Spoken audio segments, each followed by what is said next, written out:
So while I am waiting for the kettle and the pots to make all the water hot so I can take a bath followed by tea, I am going to make my friend some mince pies. And yeah, first time I have made the mince pies this year.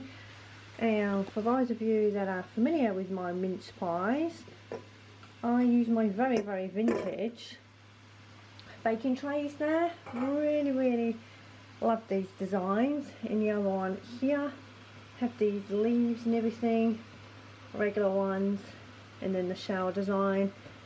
And I just think that a wonderful find. I found them a few years ago. I have just warmed them up after cleaning them, so hence why there's a little bit of steam coming off of them.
G'day, it is 14:51 p.m.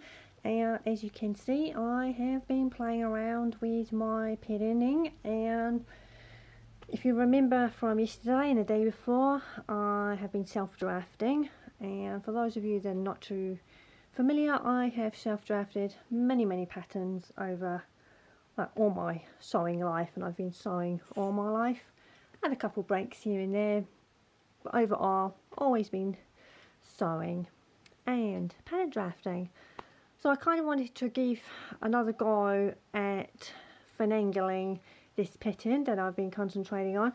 And on here there are 2 darts.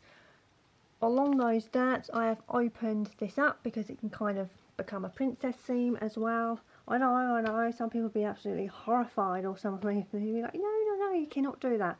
Yeah, you can actually. At least I have, and never had any issues. I'm just playing around with style lines and designs and things like that. And when you're making garments or even things for around the home or cars, camper vans, anything, there's just things that you can kind of change up. And if you kind of have an idea or learn to play around, even if you're not familiar, you can kind of create whatever you would like in your own style, shapes and everything like that. All the different creations in the fabrics that you like and the colours. Yeah, so as you kind of figured, guys, There's no mould with me. I am not confined to a specific mould. No fun in that. It's there. You kind of got to be outside the mould to be able to do a whole host of fun stuff. So right now I am going to transfer this to fabric, and I may do half, I may just do it as is, or finagle the mock-up from yesterday. I'll see how I get on. As you can see, I have used yesterday's mock-up and cut through here. You just saw a quick steal of where I was marking the lines out and going to re-stitch that. Now, I know some of you guys are thinking, oh yeah, you know, it's going to alter everything because obviously I needed to make the addition with the seam allowance. I know that, and that is what will be included on the pattern if I make another mock-up. However, I mentally know this, therefore I've written it down on the paper piece. So yeah, and to be fair, the seam allowance is going to be pretty narrow, to be fair, and it will not make too much difference to this bodice part anyhow. Also, this mock-up is a little bit spacious anyway. It's not completely fitted, and that was the whole point of the mock-up. So again, yeah, everything's kind of been allowed for.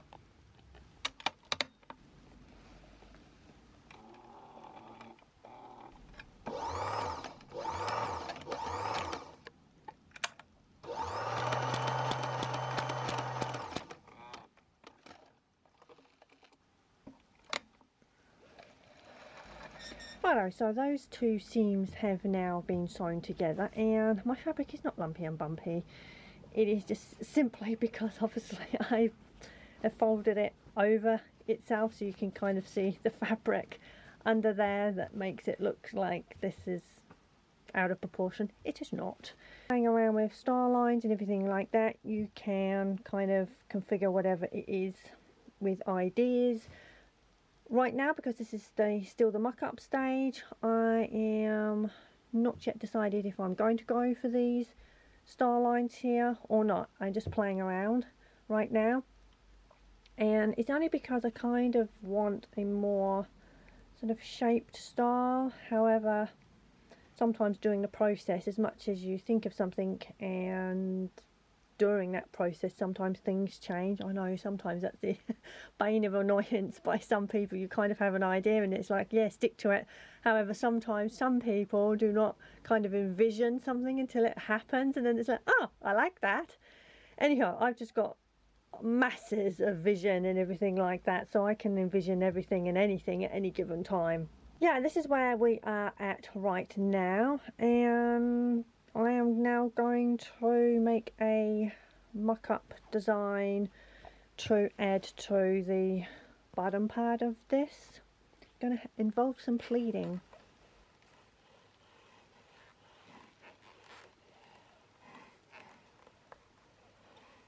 Right, you are looking at a large piece of mock-up fabric, and this is where I am at right now.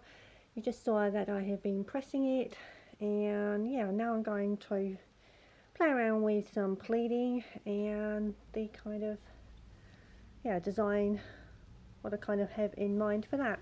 Cinnamon is enjoying herself. Just gave her a little bit of card.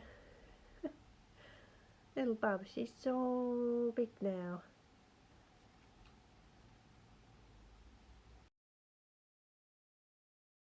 Righto, been playing around with pleating the size 1/2 inch each, obviously.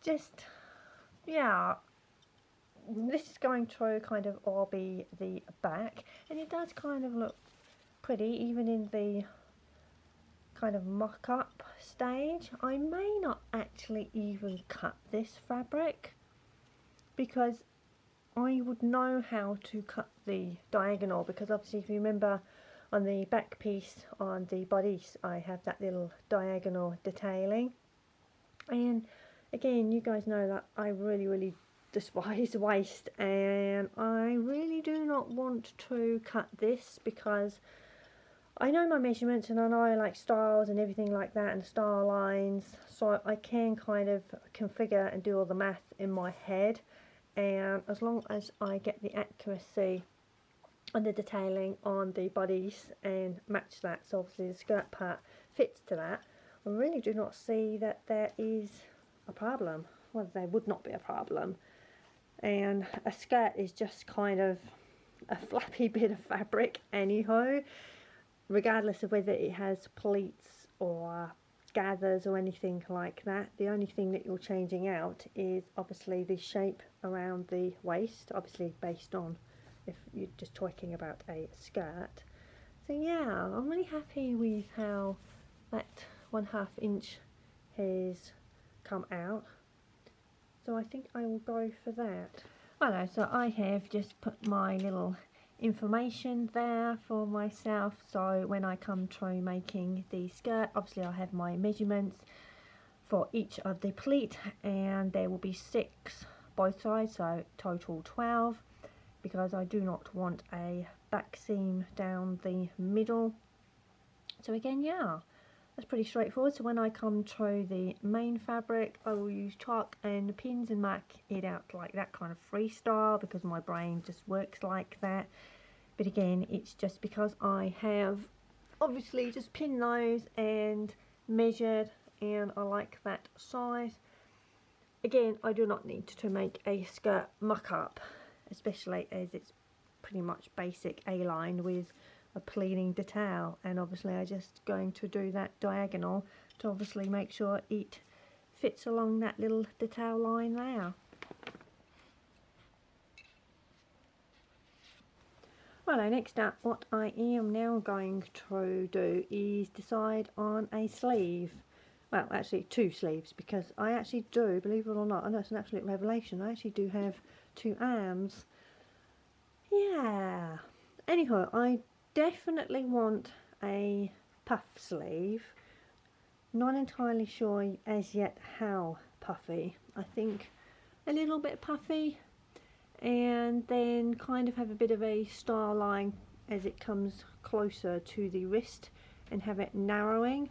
And I kind of got this idea in my head for rouleau loops, maybe just for more purely decoration as opposed to actual function. That will only go like that if the sleeve stroke sort of cuff area can actually, my hand can actually go in without actually having to do up or undo anything. Yeah, so it would save a whole bunch of work if they were more decorative than actual functional, because then I'd kind of have to do a placket. Yeah, so the paper is out, the pen and ruler and everything like that.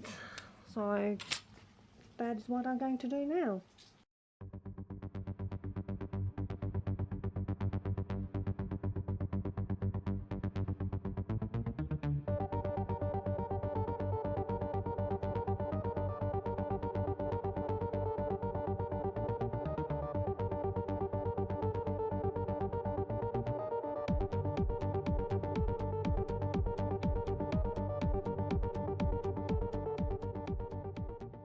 Righto, so in there we have carrot, turnip and swede.